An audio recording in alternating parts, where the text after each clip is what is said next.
Hi, I'm Pete Andresen of Andresen Associates. We are a fee-only investment advisor service in Salinas, California.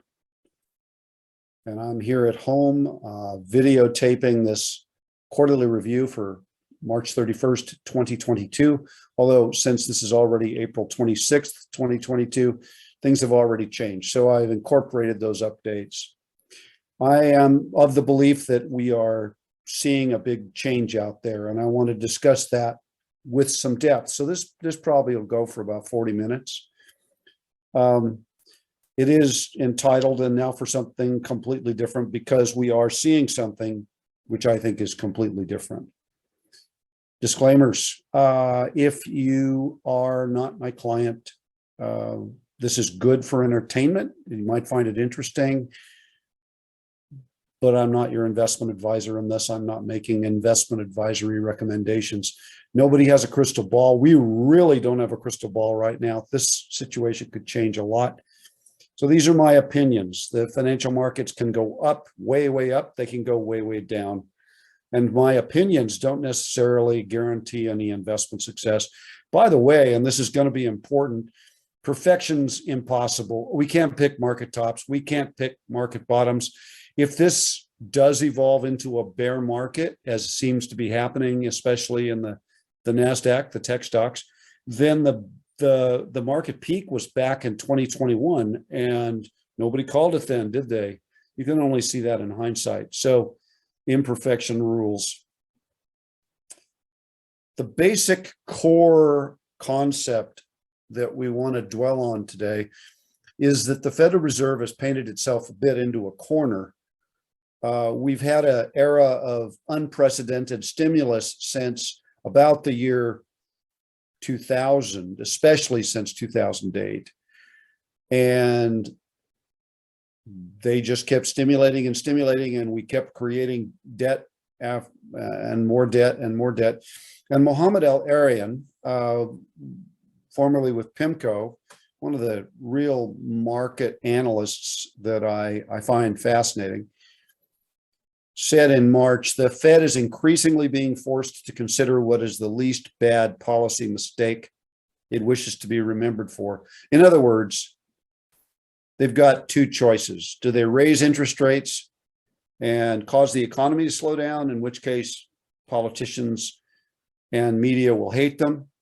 Or do they just let inflation play itself out, in which case politicians and media will hate them? So politically, we are looking at the standard menu for an inflationary cycle, which involves, number one, the inflation. Number two, social and political unrest, usually with regime change, in fact, always with regime change. And then three, oversupply, and probably a recession in there somewhere. Same old script, but it took a lot longer to evolve this time. And I think about this. This is from one of my places where I go hiking up in the mountains in the Los Padres National Forest. And I ask the question, is there a normal? Isn't change always happening? The Native Americans who used these as acorn preparation sites would have looked at these back 300, 400 years ago and said, this is the way the world's going to be forever. This is the way the world's always going to be. Sometimes change happens very fast. In their case, I believe it would be 1771 when the first Spanish showed up in that vicinity. Disease got there first, though. So the world can change very fast. Let's get back to something I've been dwelling on since late in 2021, late last year. Vanguard is one of several big investment houses that I trust a lot. They've been wrong calling for lower returns and going forward in the future. But I've agreed with their overall assessment, and thus I've been wrong too for the last 5 years. And we often invest our money in Vanguard mutual funds, and yet they've been wrong to some degree, not in the long term, But here's what they're seeing. And I want to go back now that the market's down about 700 points today and everybody's excited. And in December, I wrote, here's Vanguard 10-year outlook. Notice the lower returns predicted. And this can only be an educated guess. I think there's a downturn hidden in those numbers. Presto changeo, here it comes. So US equities, essentially from what were the highs, down they're going to return over the next decade 2.4% or 4.3% per year for the next 10 years, all the way down to US large cap 2.4 to 4.2, US growth, which would include the tech giants, negative 0.6% for a decade to 1.4%. And then in bonds, pretty much the same low returns. Notice that they're also saying that global equities, that's non-US, 5.1 to 7.1%, pretty decent returns. So there are places to go with your money. And if you can survive emotionally the downturns, it's not the end of the world. We get through this. We had a decade like this, by the way. The first 10 years of the 20th century between 2000 and 2010 did look a lot like what they're predicting going forward. And by the way, they'd be the first people to tell you don't make big changes based on guesses. So we've been wrong. We've been lagging the stock market because we got safe in the last 5 years. We've gotten safer. We've been more in bonds, more in cash.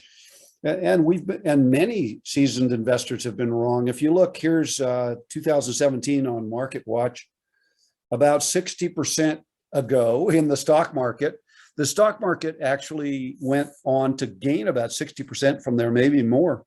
And here you've got three money managers who lived through the 1987 stock market crash, warn of danger today. This again is in 2017.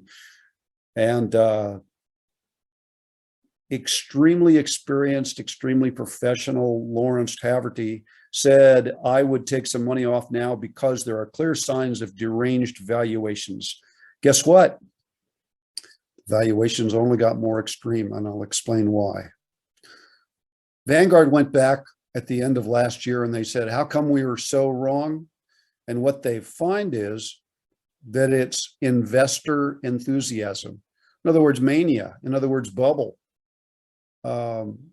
It's, if you look at this, it's, look right in the middle there for the big square of black, and that's behavior. So investors are on a roll, and we'll get into that. Now, John Maynard Keynes, a famous economist, allegedly said in the 1930s something that's been quoted many times. He may have said it. I can't find where he said it. The stock market can remain irrational longer than you can remain solvent. And boy, we've seen that in the last 5 years. When I got safe and gradually more safe over the last 5 years, the stock market didn't give a rip what I thought. The stock market just kept going up irrationally, very irrationally. Kept going up. The money's real. So how did we get here? It's now, look, it might seem like I'm really perseverating on this, but sure enough, there's a client that's going to say, oh, we should sell out. Well, no, we should stay diversified. And this video is about why. And it's also got to cover, as part of that, without making any assumptions, why I think that we want to remain diversified. And how did we get here? Well, the first thing we did was we had the never-ending gobstopper. If you ever watched Willy Wonka and the Chocolate Factory, the original version, the never-ending gobstopper of government stimulus funded by debt and adding to the money supply. So they stimulated like crazy, and it got extreme about the year 2020. What happened in 2020? Part of what I'm calling the big change. I'm calling what we're experiencing in terms of the new Cold War and COVID, I'm calling that the big change, because technologically, societally, we are changing a great deal. But look at what they did. A percentage of global gross domestic product went off the charts, and world is in blue, advanced economies is in yellow. Never going to pay that back without making some major secular changes, as we're seeing right now, in debt up to our eyeballs. Now, we didn't really print money. We just created it on a computer screen. So look at that money supply. Money supply, traditionally, in the old days, the printing press days, money supply was something that caused inflation. If you look at the German inflation in 1923, they'd run around with wheelbarrows full of paper money. Now it's done with a computer. So if you look at that giant surge. And again, it started in 2000. You can see the blip up in 2000, that gray bar about 2008. You can see that blip up, and then it really went into warp drive in 2020. So this is called politicians giving you what you want at the expense of later. A lot of debt was purchased by central banks, thus adding to the global money supply. So the government, the Congress, let's say, was able to create debt and not have it impact the bond market as much, because the Federal Reserve would absorb it, which is essentially moving your money from one pocket to the other. It's still debt.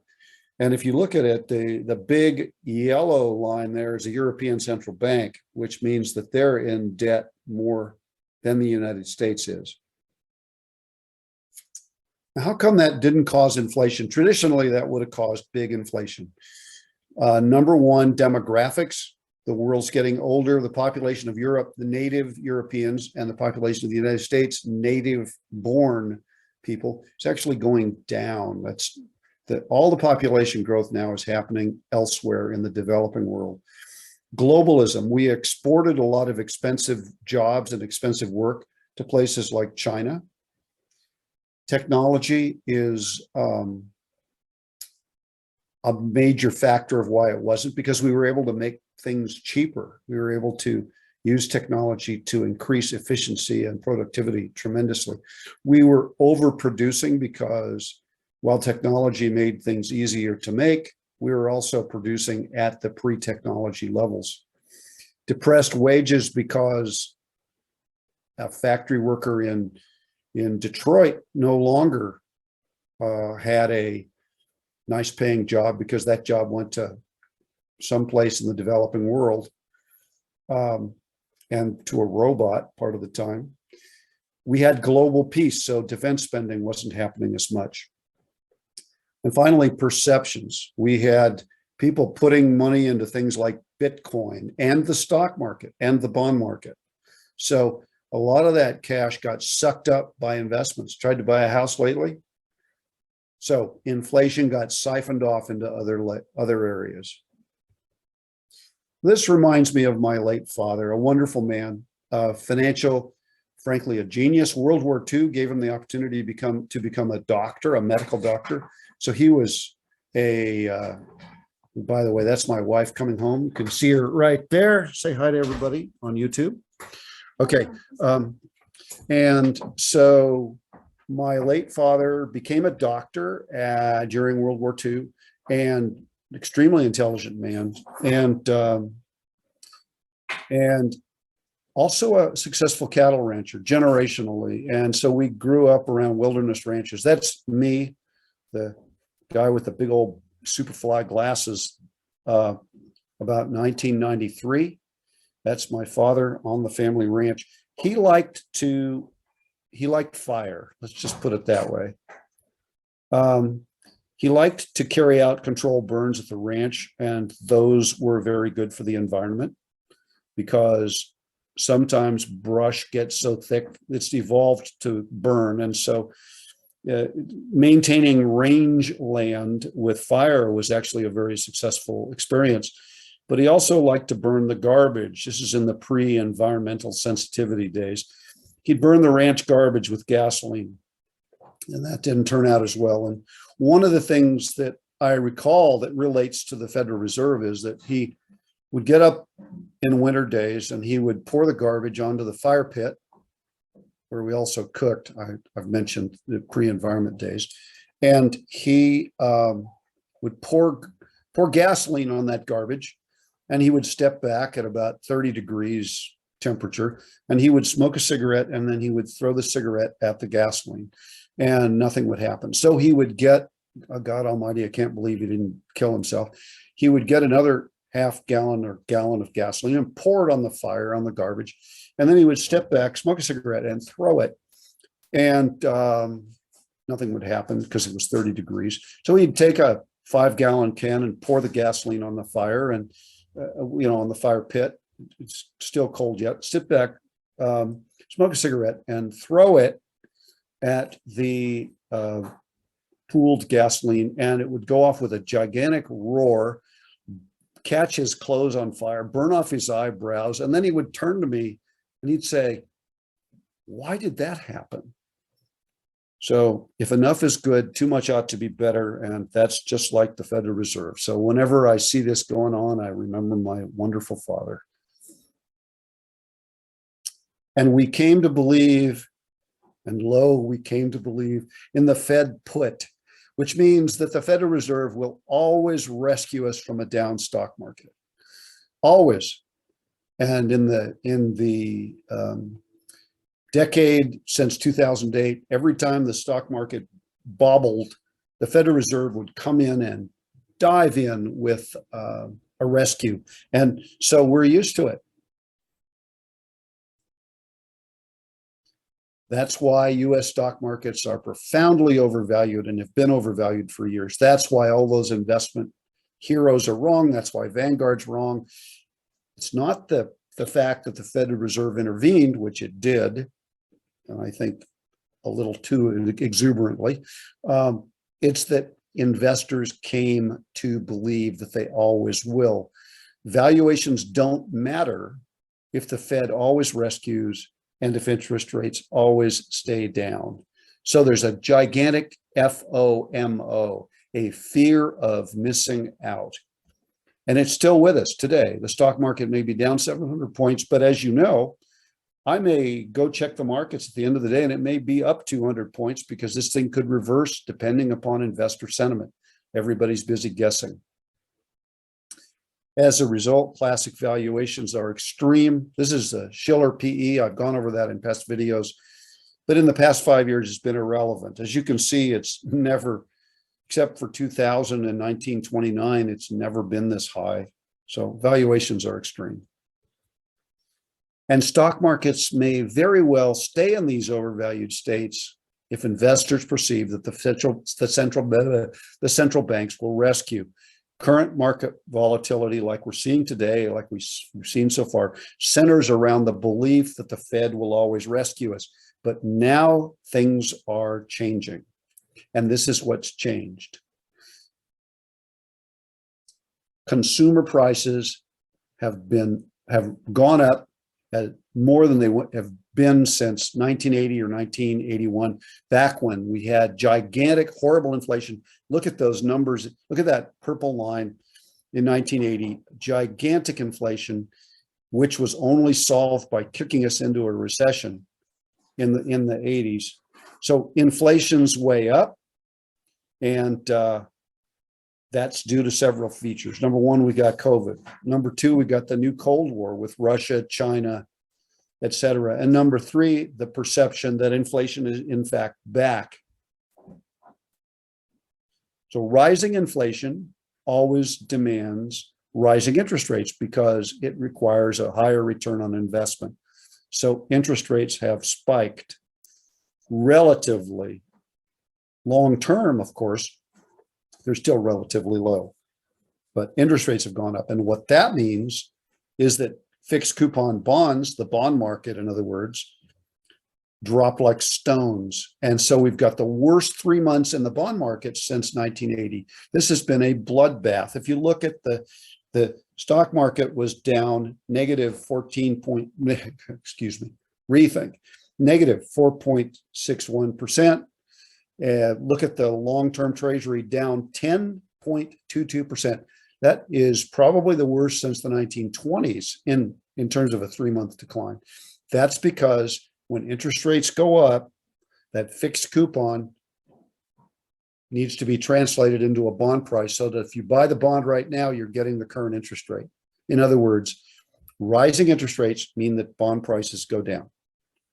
So terrible in the bond market. That means that the conservative investors are getting hit. But bear markets in bonds never last, and I'll go into why that happens. Thus, the Federal Reserve now faces it has a choice to make. As Mohammed El-Arian said, it's got the choice of which bad option it wants to take. And we know that if they raise interest rates, as they are doing, it often triggers a recession. So that's one of the things that's scaring the stock market. But what happens when you have a recession? Interest rates go down. What happens to bonds? They go back up. That's why bond bear markets never last.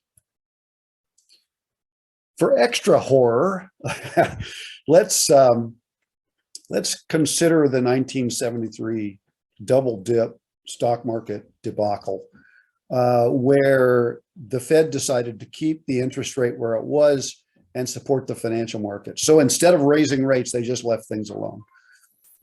Inflation kept spiking. The stock market dropped 48% at its low, and it took 5.8 years to recover. And their interest rates just kept rising anyway. So, core lesson there. The Fed may have a bad outcome if it simply sits and lets the market run interest rates and lets inflation run. That stagflation era, where the stock market did that 1973-74 drop, resulted in the stock market basically going sideways from 1966 to 1979. So how do you like that? That we did the same thing from 2000 to 2010. So we just went through a 10-year sideways move. But this was what, 13 years of sideways. And picture two things. Number one, it's still paid to stay invested over the long term. But the other thing is, what would have happened if you had bought during those dips? That would have transformed the entire experience. To do that, though, you had to have some money in something other than stocks, right? That's why we're holding bonds. Bonds are going to suck over the next decade, but they'll provide us with the ammunition to buy during those dips. Now, while that horrible sideways move was going on, inflation was much worse than it is now, much worse. Check out the inflation rate in 1979. It was approaching 15%. Now, this is when I get the call from the client that says, I watch Fox News or I read the Epoch Times, and they're saying that real inflation is much worse than is being recorded. Well, the same could be said for that. If you take some yardstick, that inflation was 25%. So the point is that inflation is inflation is inflation is inflation. And it doesn't matter what the detailed numbers are. It matters how investors react to it. So the Federal Reserve letting inflation run didn't work out politically, because you remember the Carter years, remember the chaos. If you prefer to think of it another way, Ford followed by Carter, preceded by Nixon. So here's long-term interest rates back to 1790. And what I want to point out is that those coincided with the highest interest rates in the history of the United States, partially driven by the Federal Reserve, which we'll get into, but also partially driven by a reaction to that inflation. So if the Federal Reserve does nothing, does not raise interest rates, it's still hostage to inflation anyway. And if they can guess how bad inflation is going to get, and they guess correctly, so that inflation turns out goes up only a little bit, they'll come out winners. But they sure did not in the 1970s. And I think they remember that. Now, then the Federal Reserve chairman transitioned to Paul Volcker. And Paul Volcker's choice was the opposite of what had come before. He decided to crush inflation. He decided correctly that inflation was ruining the economy. At that point, the mortgage interest rate was, you had to borrow 18%, which is absurd. But to slow down the economy, Paul Volcker was to raise the interest rate proactively and drive the US into a recession to keep inflation from stomping us. Okay, so right there, Volcker gets appointed right when inflation is high. So here's how he did it. The recession featured unemployment to 15%. It featured angst and hatred and regime change and the beginning of a long-term boom. But that long-term boom took about 4 years to unfold. Meanwhile, politicians just hated him. So he raised the interest rate. Faced with soaring inflation, Chairman Paul Volcker raised the interest rate by 8.5 percentage points. Mortgage rates topped 18%, and the economy fell into a recession that lasted 16 months, and it was brutal. So that's the Fed's other choice, although we're hoping it won't be as drastic as all that. But they had let inflation become way out of control. And I think what they're thinking now is that if they move proactively now, they can get ahead of this and they won't have to be as radical as Paul Volcker needed to be. Well, the Fed will try at first for something more moderate. And if that doesn't work, we will experience a period of stagflation like the 70s. Meanwhile, investors don't remember history. Most of them weren't even alive yet. And they don't believe that the Fed will really confront inflation. So they believe that the Fed will underpin the stock market. When they think that the Fed's going to let the stock market go down to accomplish beating inflation, that's when we'll see a bear market really unfold, if it happens at all. Also, what we're not thinking about is that we're in a new Cold War. We go through cycles of military expenditures based on whatever war we're in. The world is going to change. We're going to have more defense spending, as you can see in the graph. We're already in the upcycle, and a reappraisal of our relationship with China. Because if Russia did what Russia's done in the Ukraine, then what's China going to do with Taiwan? We need to think about that before we send them all of our manufacturing again.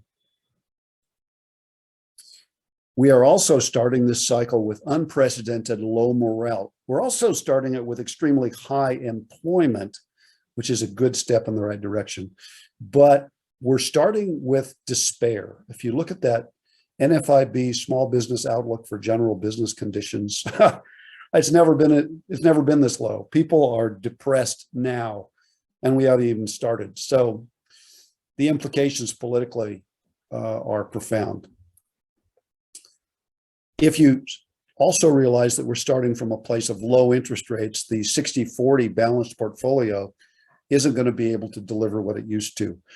To my mind, the way to handle that is going to be to go international, which did work in the 70s, and it did work in the first decade of the 21st century, but it'll be unpleasant. It's not so easy as it was, because back then, when the stock market would fall, the Fed would stimulate, interest rates would drop. And so a 60-40, 60% stock, 40% bond portfolio would be boosted by a 15% bond return or something like that. That's unlikely to happen in the coming decade, just because we're coming from such a low place. So what are we going to do? Well, the first thing is we're not going to sell out of bonds. Bonds are going to recover, I feel strongly.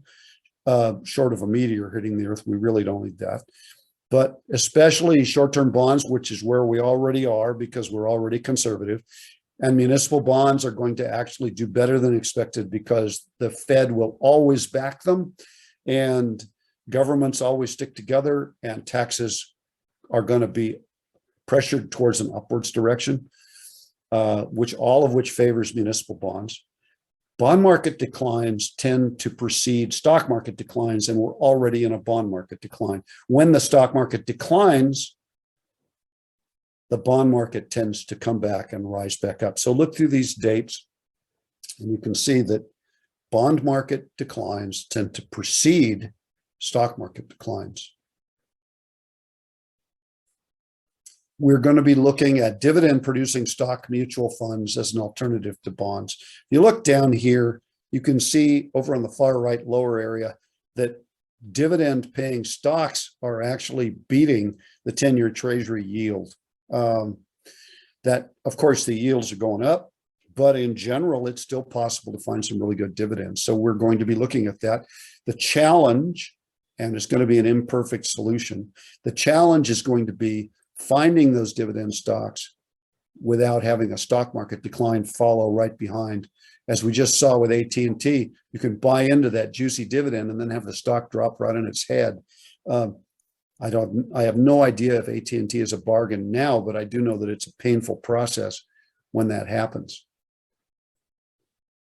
The other thing that we need to think about is to take a page from the 1970s and take a page from the 1980s and take a page from the first decade of the 21st century. A strong US dollar right now implies that this is a great time to consider investing in international bargains. This is the dollar versus the yen. I don't think it's ever been that high. Seriously, at least since the graph was made, the dollar is very strong against currencies where the national interest rate is quite low. That would be Japan. So there are bargains out there and we need to go get them. Again, that implies that we're just going to have to embrace more volatility. So if you look at this, you can see global investing 1970. This is from TD Ameritrade, 1970 to 1920. The purple line is the international stocks, and they beat US investing from 1970 until about 2000. So for 30 years, international investing did better than the US stock market. And so that implies that it can be done. It's been successful. We just have to be very careful going into this because we're in an era of great change and turmoil. Also, remember that some of the global economies are going to suck, but that doesn't mean that there aren't good stocks there, especially in Europe. I think Europe is in a real hurt locker with the war in Ukraine and with other things going on, but there will be individual companies that will be quite a bargain. I want to also discuss the fact that I have no idea what's going to happen. We don't know what will happen. It could get very rough. A down 40, down 50 would not surprise me at all. But staying invested, at least somewhat, matters a lot. The blue line is staying invested in the stock market, starting in 2008. The darker line is that you exit the market and you reinvest after 1 year. So down at the bottom, you can't take it anymore, and you get out and you wait a year, and then you get back in. And you lag for the rest of your life. It is a dreadful choice. Or you exit the market and you stay in cash, in which case you get basically nothing. So we've got to stay invested. It's ugly. It's going to be, especially if you're a larger client, you got a $5 million portfolio, and you look at this thing and you lose $1 million. You think, I could have bought a house for that. I could have gone to live in France for that. But the price of getting gains in investments, whether it's in real estate or the stock market, is being invested to some degree. Now, we're already conservative, so we have money to buy, but it's going to be ugly, I think. And if it's not ugly, then blessed are we. Also, if it's not ugly, if this whole thing somehow winds up miraculously not being ugly, then I would worry that it'll be, because of valuations, I'd worry that it's going to be ugly later or more ugly later. Solutions. We've talked about buying dividend stocks. We've talked about investing internationally. We're going to be diversified. We're going to keep a long-term focus, because who among us is not invested long-term? We're going to have a valuation awareness. In other words, we're not going to buy into the high price stuff, and we're going to buy into what is cheap. We're going to have reality-based thinking rather than what the media tells us. We're going to have discipline, which is very hard for me. You know, it sucks when you're wrong. But you're not wrong all the time, are you? Patience to let things play out, just let things evolve. We're going to keep our long-term financial goals, and we will be contacting our clients to discuss what your long-term financial goals are. And you need courage. This is a gut check. This is a chance to find out if you've got the courage to do this. You look at that blue number 2, that is an international investment, by the way, which rocked until the stock market caught up to it. You look at it, if you look at number 4, the yellow line is the stock market index. So you see that there are actively managed funds that can survive and thrive and even excel during times of market turbulence, and we'll be looking for them. Finally, we tend to think that the world will look like this forever, whatever this is. When this is going well, we think that this is wonderful. When the world is horrible and we've got COVID, we tend to think that COVID is going to be with us forever. We think that wars are going to last forever. We tend to think that the world will look like this forever, and it won't. So we are now in the great change, COVID, war, a new Cold War, an era where we work down our excessive debt from the past decade. And we'll do this. We'll thrive. Let's get through it together. Blessings on you. Please make some comments and let me know what you think. Courage.